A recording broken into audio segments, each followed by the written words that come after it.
Greetings from the Stop Motion Reviewer. Today is it. The day I finally finished my review on Combiner Wars Bruticus. But before we do, let's take a look at Onslaught. Onslaught transforms into a yellow anti-aircraft vehicle. Yes, he's yellow, it's Generation 2. We'll get over it. The vehicle mode's a remold of Hotspot, and a surprisingly good one at that. The vehicle mode is actually super cohesive to his original design aside from some aesthetic choices.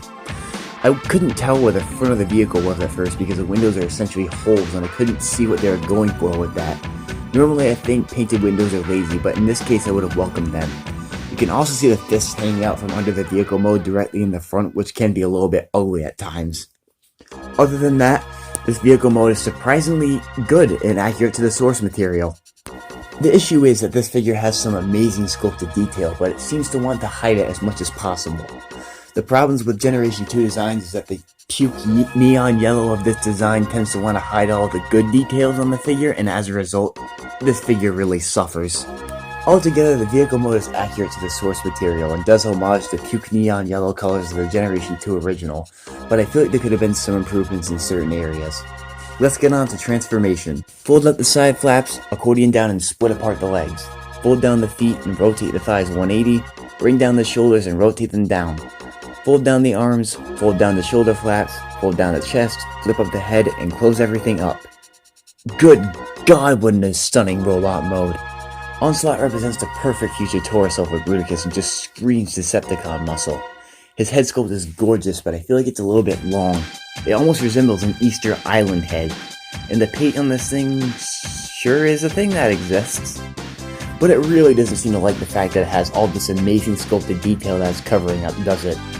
The yellow and purple just drags this figure down so much, it messes with my goddamn exposure settings, but other than that, he's an incredible robot mode. Anyways, onto articulation.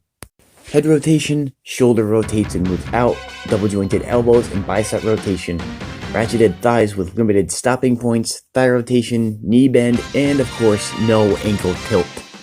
The articulation on this figure is about what you would expect from a Voyager of the time, adding a thing or two here and there because of the transformation, but it's still a solid looking figure.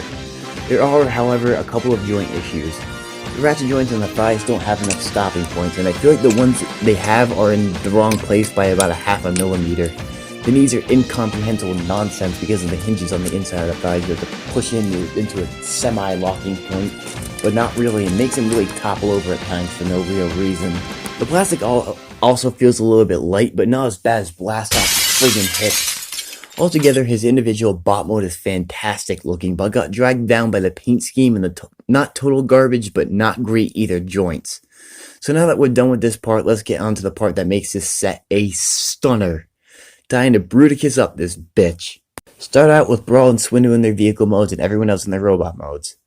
On Swindle and Brawl, according down the front of the alt mode, flip up the combine port, and on Brawl, according out the tank turret. Then peg in the feet. On Onslaught, fold the head into the chest, bend the elbows into themselves, rotate the thighs 90 degrees and accordion them in. Rotate up the shoulders, rotate the backpack 180, then fold down the hinge and lock Bruticus' head into place and fold the backpack into the back. Slide and Brawl and Swindle to become legs, according down the crotch piece on Onslaught, and fold out the arm flaps on the sides to become arms. On Blastoff and Vortex, rotate the head 180, flip out the combine port, clip the legs together, rotate the hips, and fold the arms into the back, then slide them into the arm ports to close up the chest. Slap on the hands, and Bruticus. This is the reason I bought this set. This right here is the ideal male body. This combine mode is unbelievably fantastic, but it isn't perfect. But good God almighty, look at him, he's a chungus. Not only is it big, but it's also well balanced, unlike the conceptual garbage fire that was the fall of Cybertron Bruticus. The ratcheting joints are perfectly placed in everywhere except for the hips, and this is where things can get wonky. The hips on mine don't solidly lock into place because of a factory defect on the tabs where they were too big for the ports and they wound up getting worn down to the nub. The hand-foot gun things are also heavily antiquated, and I replaced mine on Bruticus with the feet from Volcanicus because Lord knows I don't display that combined mode. The hands look awesome, but the feet he comes with are trash. Speaking of the hands, who needs them when you can replace them with fucking fire? Did I mention how much the Siege Blast effects are the best idea in the history of Transformers? Because they are. There's just one huge issue. The scale. When I got Commander Class Jetfire, I was thinking he might be a tall boy in the new Leader Class at an $80 budget figure, but for shit's sake, he's bigger than Bruticus. I spent $165 on this set of 5 bots that the sum of doesn't top an $80 Jetfire figure. I know lazy eyebrow reviewer when it comes to scale, but for Primus' sake, this is why Combiner should have been bigger. Even if it meant being at a higher price, at least Jetfire wouldn't dwarf the sum of 5 deluxe figures. But altogether, Bruticus in his G2 colors is a fantastic combiner with a couple QC issues on the individual figures. While displaying them as a team looks surprisingly awesome, the combiner mode is where it's at.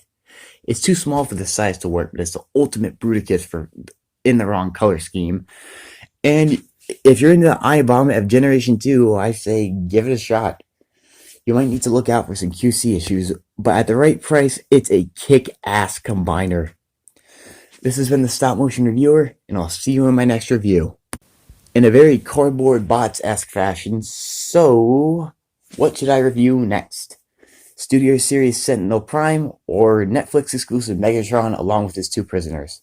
You decide in the comments, because after a year on this platform, I still can't figure out how the hell I'm supposed to make a poll.